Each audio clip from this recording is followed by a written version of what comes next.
Hello বন্ধুরা, আজকে আমরা আবার হাজির হয়েছি নতুন একটা চাকরির আপডেট নিয়ে।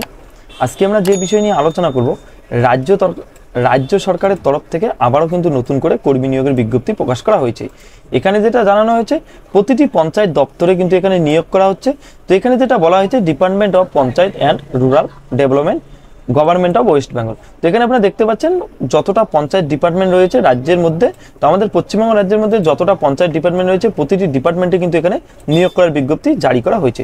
এখানে যেটা বলা হয়েছে, বিভিন্ন পদে কিন্তু এখানে নিয়োগ করা হচ্ছে, প্রতিটি পঞ্চায়েত দপ্তরে কিন্তু এখানে নিয়োগ করা হচ্ছে। এছাড়াও এখানে যেটা মোট শূন্যপদের কথা বলা হয়েছে, তবে যেটা বলা হয়েছে নোটিফিকেশন অনুযায়ী যেটা জানানো হয়েছে ৬,৬৫২টি শূন্যপদে কিন্তু এখানে নিয়োগ করা হচ্ছে। তো এই নোটিফিকেশনটি প্রকাশ করা হয়েছিল ২৭শে ফেব্রুয়ারি। তো দেখতে পাচ্ছেন আপনারা ২৭শে ফেব্রুয়ারি কিন্তু এই নোটিফিকেশনটি প্রকাশ করা হয়েছিল। তো এই নোটিফিকেশনের কিন্তু রেজিস্ট্রেশন শুরু হয়ে গেছে। তো যারা এখনো অনলাইনে রেজিস্টার করেনি তারা কিন্তু অবশ্যই এখানে রেজিস্টার করে নিতে পারেন। তো কিভাবে আপনারা রেজিস্টার করবেন সেই বিষয় নিয়ে আজকে আমরা সম্পূর্ণ এই ভিডিওতে আলোচনা করব, এবং কোন কোন পদে নিয়োগ করা হচ্ছে, কি শিক্ষাগত যোগ্যতায় আপনারা এখানে আবেদন করতে পারবেন, সম্পূর্ণ একে একে আজকে আমি এই ভিডিওতে আপনাদের সঙ্গে শেয়ার করব। আপনারা যদি চ্যানেলে নতুন হয়ে থাকেন, চ্যানেলটিকে অবশ্যই সাবস্ক্রাইব করে বেল আইকনে ক্লিক করে রাখবেন এরকম নতুন নতুন চাকরির আপডেট সবার আগে পাওয়ার জন্য। এছাড়াও যারা এখন আমার হোয়াটসঅ্যাপ এবং টেলিগ্রাম গ্রুপে জয়েন হননি, ডিসক্রিপশনে লিঙ্ক দেওয়া রয়েছে, সেখান থেকে সরাসরি আপনারা জয়েন হতে পারবেন। তো সবার প্রথমে আমরা আলোচনা করব মূলত গ্রাম পঞ্চায়েত দপ্তরে কোন কোন পদে এখানে নিয়োগ করা হচ্ছে। সবার প্রথমে যেটা বলা হয়েছে, এক্সিকিউটিভ অ্যাসিস্ট্যান্ট অফ গ্রাম পঞ্চায়েত। তো এখানে যেটা গ্রাম পঞ্চায়েতে এক্সিকিউটিভ অ্যাসিস্ট্যান্ট রয়েছে সেই পদে কিন্তু এখানে নিয়োগ করা হচ্ছে। ২ নম্বর যেটা বলা হয়েছে গ্রাম পঞ্চায়েত কর্মী। ৩ নম্বর যেটা বলা হয়েছে নির্মাণ সহায়ক অফ গ্রাম পঞ্চায়েত। তো গ্রাম পঞ্চায়েত যে নির্মাণ সহায়ক রয়েছে সেই পদে কিন্তু এখানে নিয়োগ করা হচ্ছে। সহায়ক অফ গ্রাম পঞ্চায়েত, সেক্রেটারি অফ গ্রাম পঞ্চায়েত, এছাড়াও কিন্তু আরো বিভিন্ন পদে নিয়োগ করা হচ্ছে। যেমন এখানে বলা হয়েছে ক্লার্ক নিয়োগ করা হচ্ছে, ডাটা এন্ট্রি অপারেটর, এছাড়াও কিন্তু আরো আপনারা বিভিন্ন পদ দেখতে পাচ্ছেন। তো গ্রাম পঞ্চায়েত যেটা রয়েছে সেই গ্রাম পঞ্চায়েতেও কিন্তু এখানে নিয়োগ করা হচ্ছে। এছাড়াও যেটা বলা হচ্ছে পাশাপাশি কিন্তু জেলা পরিষদ অফিসেও কিন্তু এখানে নিয়োগ করা হচ্ছে। তো আপনারা অবশ্যই নোটিফিকেশনটা দেখতে পারেন। নোটিফিকেশনটা আমার হোয়াটসঅ্যাপ এবং টেলিগ্রাম গ্রুপে আপনারা পেয়ে যাবেন, সেখান থেকে আপনারা নোটিফিকেশনটা সরাসরি ডাউনলোড করে নিয়ে দেখতে পারবেন। তো এই পদে যারা আবেদন করবেন তাদের যেটা শিক্ষাগত যোগ্যতার কথা বলা হয়েছে, নিম্নতম যদি আপনারা অষ্টম শ্রেণী পাস করে থাকেন তবে কিন্তু আপনারা এখানে আবেদন করতে পারবেন। তো অষ্টম শ্রেণী থেকে শুরু করে আপনারা কিন্তু এখানে আবেদন করতে পারবেন। তো আপনাদের যদি নিম্নতম অষ্টম শ্রেণী পাস হয়ে থাকেন তবে কিন্তু আপনারা এই পদের জন্য আবেদনের যোগ্য। এছাড়াও যদি আপনাদের উচ্চ শিক্ষাগত যোগ্যতা থেকে থাকে তো অবশ্যই আপনারা এই পদের জন্য আবেদন করবেন। এর পরবর্তীতে আমরা আলোচনা করব কিভাবে আপনারা রেজিস্টার করবেন, কি ওয়েবসাইট এখানে বলা হয়েছে। তো এখানে সবার প্রথমে রেজিস্ট্রেশনের যেটা নিয়ম রয়েছে বা কিভাবে আপনারা নিজের মোবাইল দিয়ে বা ডেস্কটপ বা ল্যাপটপ দিয়ে আপনারা রেজিস্টার করবেন। তো আমি চলে এসেছি ল্যাপটপের স্ক্রিনে। তো আপনাদেরকে আবেদন করার জন্য সবার প্রথমে আপনাদেরকে যে কোনো একটা ব্রাউজার ওপেন করে নিতে হবে। তো আমি একটা ব্রাউজার ওপেন করে নিয়েছি। তো আপনারা যদি নিজের মোবাইল থেকে লগ ইন করতে চান বা আপনাদের যদি নিজের মোবাইল থেকে রেজিস্টার করতে চান, তো সবার প্রথমে আপনাদেরকে ক্রোম ব্রাউজার আপনাদেরকে মোবাইলের ওপেন করে নিতে হবে।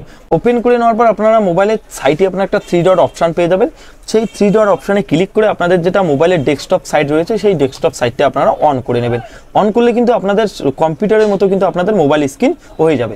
তো সবার প্রথমে আপনাদেরকে যে অফিসিয়াল ওয়েবসাইটে ভিজিট করতে হবে wbprms.in, এই অফিসিয়াল ওয়েবসাইটে কিন্তু সবার প্রথমে আপনাদেরকে ভিজিট করতে হবে। আমি লিঙ্ক ডিসক্রিপশনে দিয়ে দেবো, সেখান থেকে ক্লিক করে কিন্তু সরাসরি আপনারা রেজিস্টার করতে পারবেন। তো সবার প্রথমে আপনাদেরকে এই অফিসিয়াল ওয়েবসাইটে ভিজিট করার পর আপনাদের কাছে এরকম একটা নতুন পপ আপ চলে আসবে। তো এখানে পপ আপে কিছু বিশেষ নির্দেশিকার কথা বলা হয়েছে। তো সেই নির্দেশিকার বিষয় নিয়ে আমরা একটু আলোচনা করব। এখনও কিন্তু নিয়োগ প্রক্রিয়া চালু হয়নি, শুধুমাত্র রেজিস্ট্রেশন প্রসেস চলছে। তো যারা এখনো রেজিস্টার করেননি তারা কিন্তু অবশ্যই এই অফিসিয়াল ওয়েবসাইটে ভিজিট করে কিন্তু আপনারা রেজিস্টার করে নিতে পারেন। যখনই আবেদন প্রক্রিয়া শুরু হয়ে যাবে আপনারা এই পোর্টালে অবশ্যই জানতে পারবেন। তো এখানে নিচের দিকে আমরা দেখতে পাচ্ছেন স্কিপ টু হোম বলে একটা অপশন রয়েছে। তো সবার প্রথমে আপনাদেরকে স্কিপ টু হোমে আপনাদেরকে ক্লিক করে দিতে হবে। স্কিপ টু হোমে ক্লিক করার পর আপনাদের কাছে একটা নতুন পেজ চলে আসবে। তো এখানে আপনারা দেখতে পাচ্ছেন West Bengal panchayat recruitment management system.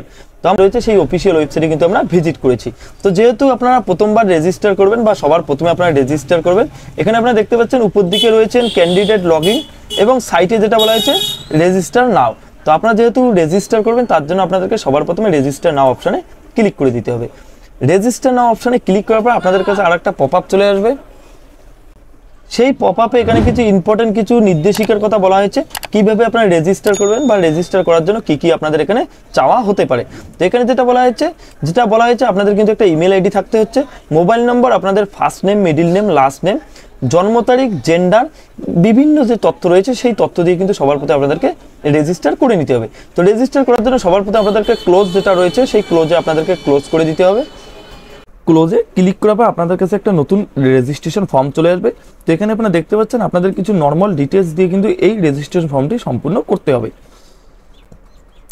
যেমন বলা হয়েছে সবার প্রতি আপনাদের মোবাইল নম্বর, দ্বিতীয়ত যেটা বলা হয়েছে আপনাদের ইমেল আইডি। তো আপনাদের একটা এখানে ইমেল আইডি বসিয়ে দিতে হবে। আপনাদের যেটা ফার্স্ট নেম রয়েছে সেই ফার্স্ট নেম, মিডিল নেম এবং লাস্ট নেম যেটা রয়েছে সেই লাস্ট নেম কিন্তু এখানে বসিয়ে দিতে হবে। বসিয়ে দেওয়ার পর আপনাদের যেটা জন্ম তারিখ রয়েছে সেই জন্ম তারিখ এখানে বসিয়ে দিতে হবে। বসিয়ে দেওয়ার পর আপনাদের যেটা জেন্ডার রয়েছে মেল ফিমেল সেই জেন্ডার এখানে বসিয়ে দেবেন। বসিয়ে দেওয়ার পর পরবর্তী যেটা বলা হয়েছে পাসওয়ার্ড। তো এখানে কিন্তু আপনাদের একটা পাসওয়ার্ড তৈরি করে নিতে হবে এবং সেই পাসওয়ার্ড কনফার্ম করার জন্য কিন্তু আপনাদের এখানে বসিয়ে দিতে হবে। বসিয়ে দেওয়ার পর সবার নিচে আপনারা দেখতে পাচ্ছেন ক্যাপচা কোড, সেই ক্যাপচা কোডটা কিন্তু দেখে আপনাদের এখানে বসিয়ে দিতে হবে। বসিয়ে দেওয়ার পর নিচের দিকে আপনারা দেখতে পাচ্ছেন রিসেট ফর্ম এবং সেন্ড ওটিপি। তো আপনাদের যদি অ্যাপ্লিকেশন ফর্মটি কোনো রকম ভুল হয়ে থাকে তবে কিন্তু আপনারা রিসেট ফর্ম ক্লিক করে কিন্তু আপনারা আবার প্রথম থেকে ফর্মটিকে ফিল আপ করতে পারবেন। এছাড়াও যদি আপনাদের সম্পূর্ণ ঠিক থাকে তাহলে কিন্তু আপনারা পরবর্তীতে সেন্ড ওটিপিতে ক্লিক করলে আপনার এখানে যে মোবাইল নম্বর দিয়েছেন সেই মোবাইল নম্বরে কিন্তু আপনাদের একটা ওটিপি চলে যাবে। তো পরবর্তী প্রসেস আমি আপনাদেরকে সবার প্রথমে রেজিস্টার ফর্মটি সম্পূর্ণ করছি, সম্পূর্ণ করার পর পরবর্তী প্রসেস আপনাদেরকে দেখিয়ে দিচ্ছি। সেন্ড ওটিপিতে ক্লিক করার পর আমরা যে রেজিস্টার মোবাইল নম্বর দিয়েছি সেই রেজিস্টার মোবাইল নম্বরে আমাদের ওটিপি চলে আসছে। তো এখানে ওটিপি দেওয়ার পর নিচের দিকে আপনারা দেখতে পাচ্ছেন ভেরিফাই টু রেজিস্ট্রেশন বলে একটা অপশন রয়েছে, সেই ভেরিফাই রেজিস্ট্রেশনে কিন্তু আপনাদের ক্লিক করতে হবে। ক্লিক করলে কিন্তু আপনাদের রেজিস্ট্রেশন প্রসেস সম্পূর্ণ হয়ে যাবে। এর পরবর্তী প্রসেস যেটা বলা হয়েছে ক্যান্ডিডেট লগ ইন। তো পরবর্তীতে আপনাদের ক্যান্ডিডেট লগ ইনে ক্লিক করতে হবে। ক্যান্ডিডেট লগ ইনে ক্লিক করার পর আপনাদের যে বাকি প্রোফাইল রয়েছে সেই প্রোফাইলটা আপনাদের কমপ্লিট করতে হবে। তো সবার প্রথমে আমরা এখানে ক্যান্ডিডেট লগ ইনে ক্লিক করব। করার পর আমরা যে রেজিস্টার মোবাইল নম্বর এখানে দিয়েছি সেই মোবাইল নম্বর এবং যে পাসওয়ার্ডটা আমরা তৈরি করেছি সেই পাসওয়ার্ড এখানে বসিয়ে দিতে হবে। বসিয়ে দেওয়ার পর নিচের দিকে যে ক্যাপচা কোড রয়েছে সেই ক্যাপচা কোড আমাদের দেখে এখানে বসিয়ে দিতে হবে। তো চলেন আমরা লগ ইন করি। লগ ইন করার পর আপনাদের কাছে এরকম একটা নতুন প্রোফাইল চলে আসবে। তো এখানে আপনারা দেখতে পাচ্ছেন এখানে আপনাদের ফটো যেটা রয়েছে, ফটো যদি আপনারা এখানে আপলোড করে থাকেন তাহলে কিন্তু আপনাদের এখানে ফটো একটা চলে আসবে। এখান থেকে কিন্তু আপনাদের এডিট প্রোফাইল, তো আপনাদের যে প্রোফাইল রয়েছে কিছু তথ্য রয়েছে, যদি আপনারা কোনো এডিট করতে চান তো আপনারা এখান থেকে কিন্তু এডিট করতে পারবেন। এছাড়াও উপরে দেখতে পাচ্ছেন ক্যান্ডিডেট গাইডেন্স রয়েছে, হোম রয়েছে, নোটিশ বোর্ড রয়েছে। তো আপনাদের যখন এখানে নিয়োগ বিজ্ঞপ্তি প্রকাশ হবে আপনারা এই নোটিশ বোর্ডে কিন্তু এখানে দেখতে পাচ্ছেন। এছাড়াও যেটা ক্যান্ডিডেট গাইডেন্স রয়েছে এখানে আপনারা দেখতে পাচ্ছেন list of the post, how to apply, সম্পূর্ণ কিন্তু এখানে বিস্তারিত তথ্য রয়েছে। তো আমরা এখানে আর কিছু তথ্য আমাদেরকে দিতে হচ্ছে, তার জন্য আমাদের সবার প্রথমে এডিট প্রোফাইলে ক্লিক করতে হবে। এডিট প্রোফাইলে ক্লিক করার পর এখানে দেখতে পাচ্ছেন এখানে আপনাদের একটা আপলোড যে প্রোফাইল ফটো রয়েছে, এখানে আপনাদের একটা ফটো আপলোড করে দিতে হচ্ছে। এখানে যেটা ফটো সাইজ বলা হয়েছে 160x213, এখানে যেটা বলা হয়েছে ম্যাক্সিমাম কিন্তু আপনাদের 80 কেবির মধ্যে হতে হবে। 30 থেকে 80 কেবির মধ্যে আপনাদের একটা ফটো এখানে আপলোড করে দিতে হচ্ছে এবং যেটা বলা হয়েছে এখানে কিন্তু আপনাদের একটা সিগনেচার আপলোড করে দিতে হবে। এর নিচের দিকে আপনারা দেখতে পাচ্ছেন আপনাদের কিছু এখানে তথ্য দিয়ে আপনাদের ফর্মটিকে সম্পূর্ণ করতে হবে। যেমন এখানে সবার প্রথমে বলা হয়েছে আপনাদের যে তথ্য রয়েছে, যেমন বলা হয়েছে general information, communication, social information, identity card, family information. এছাড়াও কিন্তু আরও যেমন তথ্য রয়েছে পার্মানেন্ট অ্যাড্রেস, কমিউনিকেশন অ্যাড্রেস, আপনাদের যেটা ক্লাস 8-এর যে আপনাদের এক্সাম ডিটেলস রয়েছে সেই এক্সাম ডিটেলস এবং আপনাদের যেটা মাধ্যমিকের ডিটেলস রয়েছে সেই মাধ্যমিকের details, diploma class 10+2 bachelor examination details, সম্পূর্ণ ডিটেলস কিন্তু আপনাদের একে একে সম্পূর্ণ করে দিতে হবে। করে দিলে কিন্তু এখানে আপনাদের কাজ সম্পূর্ণ হয়ে যাবে। পরবর্তী প্রসেসে এখানে আপনাদের নোটিফিকেশনে ফলো করতে হবে, নোটিফিকেশন আপনাদের ফলো করে রাখতে হবে। যখনই এখানে নিয়োগ বিজ্ঞপ্তি প্রকাশ হবে তখন কিন্তু এখানে নোটিফিকেশনে আপনারা পেয়ে যাচ্ছেন। তো এই বিষয়ে যদি আপনাদের বুঝতে কোনো অসুবিধা হয় বা এখানে অ্যাপ্লিকেশন ফর্মটি নিয়ে কোনো আপনাদের সমস্যা থেকে থাকে অবশ্যই আমাকে কমেন্ট বক্সে জানাতে পারেন, আমি যথার্থ চেষ্টা করব আপনাদের উত্তর দেওয়ার জন্য। তো এই ছিল আজকের কিছু গুরুত্বপূর্ণ আপডেট। দেখা হচ্ছে পরবর্তী একটা নতুন চাকরির খবরে। ততক্ষণের জন্য ভালো থাকবেন, সুস্থ থাকবেন, ধন্যবাদ।